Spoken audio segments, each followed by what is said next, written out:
اعوذ باللہ من الشیطان الرجیم بسم اللہ الرحمن الرحیم وَإِنْ خِفْتُمْ أَلَّا تُقْسِطُوا فِي الْيَتَامَى فَانكِحُوا مَا طَابَ لَكُم مِّنَ النِّسَاءِ مَثْنَىٰ وَثُلَاثَ وَرُبَاعَ۔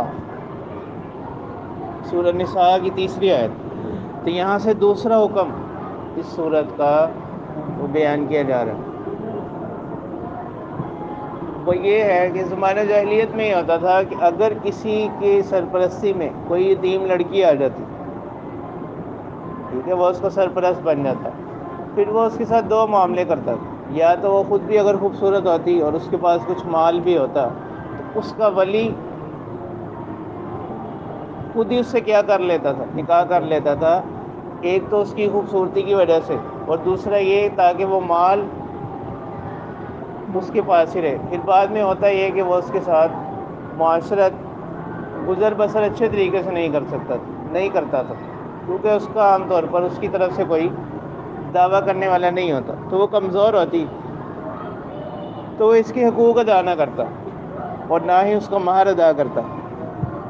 اور بعض مرتبہ یہ ہوتا تھا کہ مقصود صرف اس کا مال ہی ہوتا تھا، اس کی ذات میں اس کو کوئی رغبت نہیں ہوتی تھی، اس کا مال مرغوب ہوتا، تو وہ اس لالچ میں اس سے کیا کر لیتا، خود ہی نکاح کر لیتا کہ یہ مال اس کے پاس رہے، باقی اس کے ساتھ جو بھی معاملہ، یہ جو بھی اس کے حقوق ہیں وہ ادا نہ کرتا، صرف مال کی رغبت کی وجہ سے اس سے نکاح کر لیتا۔ تو یہ دو صورتیں تھیں۔ تو ان صورتوں کے متبادل پھر شریعت نے حکم یہ دیا کہ ان یتیم لڑکیوں کی بجائے اگر تمہیں زیادہ ہی رغبت ہے نکاح کی تو پھر کیا کرو، تم ان کو چھوڑ کر دوسری عورتوں سے کیا کر لو، آزاد عورتوں سے نکاح کر لو۔ پھر اس کی شریعت میں اس کی حد بندی بھی کر دی گئی کہ نکاح جو کرنا ہے یہ کہاں تک کر سکتے ہو۔ اگر تو عدل، اس کو پتہ ہے کہ وہ عدل کر سکتا ہے، تو پھر اس شرط کے ساتھ یہ ہے کہ یہ نکاح 4 کی عدد تک اس کو کیا کی گئی، گنجائش دی گئی۔ اب یہاں پر آتا ہے مسئلہ تعدد ازواج کا، تعدد ایک سے زیادہ نکاح کرنا۔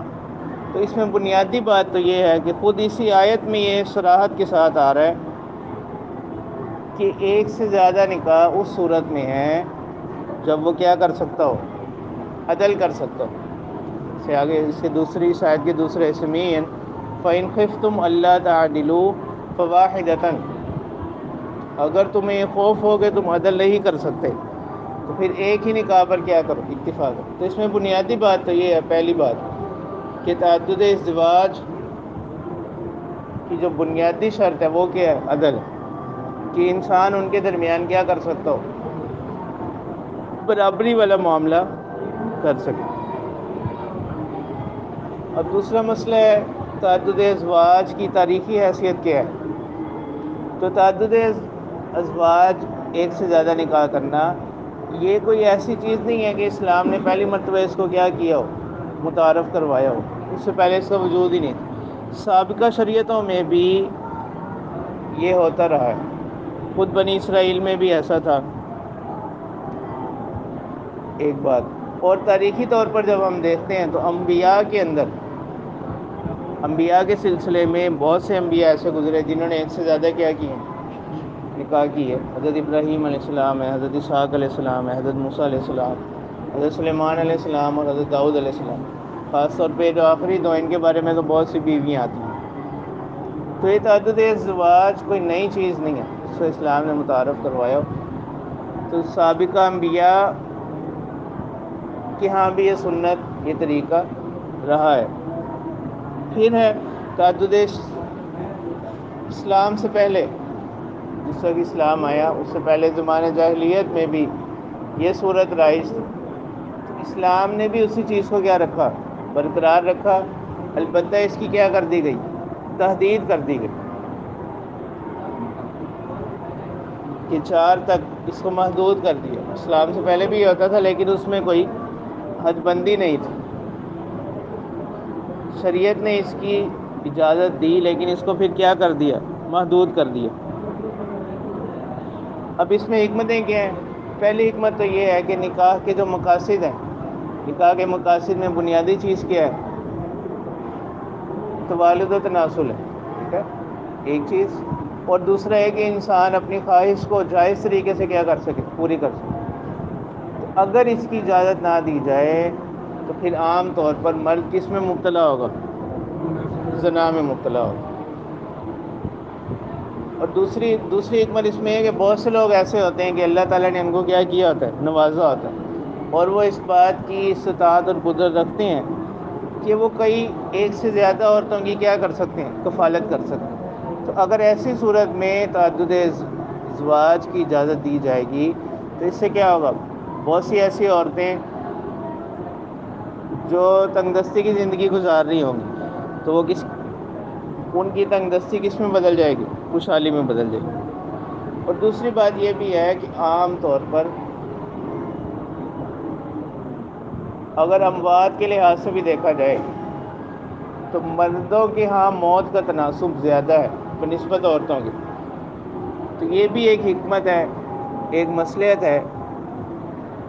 اگر ایک ہی نکاح پر اکتفا کیا جائے تو پھر بہت سی عورتیں ایسی رہ جائیں گی کیونکہ مرد نسبتاً کم ہے، اور موت کا تناسب بھی ان میں کیا ہے؟ زیادہ ہے بنسبت کس کے؟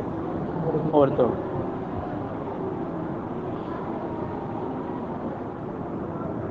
پھر یہ ہوتا ہے کہ بسا اوقات کوئی ایسی صورت پیدا ہو جاتی ہے، عورت کو کوئی ایسا عارض بیماری لاحق ہو جاتی ہے جس کی وجہ سے وہ نکاح کا جو بنیادی مقصد ہے اس کے قابل نہیں رہتی۔ ایسی صورت میں اگر یہ کہا جائے کہ اس کو طلاق دے کر کوئی نیا نکاح کرے، اس میں اس کے ساتھ کیا ہوگی؟ زیادتی ہوگی، اور مرد کی خواہش اور رغبت بھی ہوتی ہے۔ اس ایسی صورت میں اگر کیا کیا جائے؟ تعدد ازدواج کی اجازت دی جائے گی تو اس میں یہ عورت کا گھر کیا ہوگا؟ بچ جائے گا۔ تو یہ اس کی کچھ حکمتیں ہیں بنیادی طور پر۔ تو اب یہ اس صورت کا دوسرا حکم ہے، اللہ تعالیٰ فرما رہے ہیں وَإِنْ خِفْتُمْ أَلَّا تُقْسِطُوا فِي الْيَتَامَىٰ، اور اگر تمہیں یہ خوف ہو کہ تم انصاف نہیں کر سکتے فی الیتامىٰ، یتیموں کے بارے میں، یتیم لڑکیاں ہیں مراد ہے خاص طور، یتیم لڑکیوں کے ساتھ تم انصاف نہیں کر سکتے، فَانكِحُوا مَا طَابَ لَكُم مِّنَ النِّسَاءِ، تو نکاح کرو جو تمہیں کیا ہو؟ پسند ہو عورتوں میں سے، مثنیٰ، دو دو، وثلاثہ، تین تین، ورباع، چار۔ تو یہاں مراد تحدید ہے، یہ تاکید کے طور پر مثنیٰ وثلاثہ ورباع لائے گئے، اور اس کی حد بندی کر دی گئی کہ 4 کے عدد تک اس کی کیا ہوگی؟ اجازت ہوگی۔ اور کلام عرب میں ایسا ہوتا ہے کہ وہ تاکید کے طور پر اس طرح کے الفاظ استعمال کرتے ہیں۔ فَإِنْ خِفْتُمْ أَلَّا تَعْدِلُوا، کیونکہ یہاں پر حکم کی قید کے طور پر آنے، یہاں حکم کیا ہے؟ نکاح کا، اس قید کے طور پر یہاں یہ کیا ہو رہے ہیں؟ استعمال ہو رہے ہیں، تو اس میں زیادتی کی گنجائش نہیں ہوگی۔ تو اللہ تعالیٰ فرما رہے ہیں فَإِنْ خِفْتُمْ أَلَّا تَعْدِلُوا، اگر تمہیں یہ خوف ہو کہ تم عدل نہیں کر سکتے، ان کے درمیان برابری نہیں کر سکتے، فَوَاحِدَةً أَوْ مَا مَلَكَتْ أَيْمَانُكُمْ، تو پھر کیا کرو؟ فَوَاحِدَةً، تو ایک ہی نکاح پر اکتفا کرو، أَوْ مَا مَلَكَتْ أَيْمَانُكُمْ، یا جن کے تمہارے داہنے ہاتھ مالک، یعنی جو تمہاری لونڈیاں یا کنیزیں وغیرہ ہو، ان کے ساتھ پھر کیا کرو؟ ان سے استفادہ حاصل کرو۔ ذَلِكَ أَدْنَىٰ أَلَّا تَعُولُوا، یعنی یہ زیادہ قریب ہے، یہ حکم جو اللہ تعالیٰ دے رہے ہیں کہ یتیم لڑکیوں کے ساتھ زیادتی کی بجائے تم اور عورتوں سے کیا کر لو؟ نکاح کر لو، یہ زیادہ قریب ہے اس کے، اللہ تعولو، تم کیا نہ کرو؟ عدل نہ کر سکو، برابری نہ کر سکو، حد سے تجاوز نہ کرو۔ اور تیسرا حکم نکاح سے متعلق ہی ہے، وہ تمام عورتوں سے متعلق ہے۔ تیسرا حکم اس صورت کا ہے مہر سے متعلق، وَآتُوا النِّسَاءَ صَدُقَاتِهِنَّ نِحْلَةً، اور عورتوں کو ادا کر دو ان کے مہر، نحلتاً، خوشی کے ساتھ، یعنی ایسا نہ ہو کہ محل لوگوں کو دکھانے کے لیے کیا کیا جائے، بہت زیادہ مقرر کر دیا جائے اور بعد میں پھر دیں ہی نہ، یہ معاف کروا لیں۔ اور فقہاء نے لکھا ہے کہ عام طور پر ایسا معاف کرنا جو ہے، یعنی وہ مروت میں اگر عورت معاف بھی کر دے خاندان کی وجہ سے یا رشتوں کی وجہ سے، تو وہ کہتے ہیں کہ اس کا کوئی اعتبار نہیں، ہاں البتہ اگر وہ اپنی خوشی سے کیا کر دیں، معاف کر دیں۔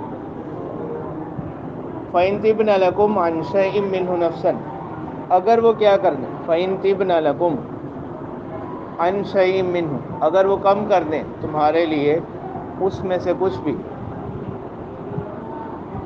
فَكُلُوهُ هَنِيًّا مَرِيًّا، تو تم کھاؤ اس کو، یعنی اب ایسا نہیں ہے کہ تم بالکل اس مال کو کیا نہیں کر سکتے، استعمال ہی نہیں کر سکتے، اگر وہ اپنی خوشی سے کچھ معاف کر دیں، فَكُلُوهُ هَنِيًّا مَرِيًّا، تو کھاؤ رشتہ بستہ،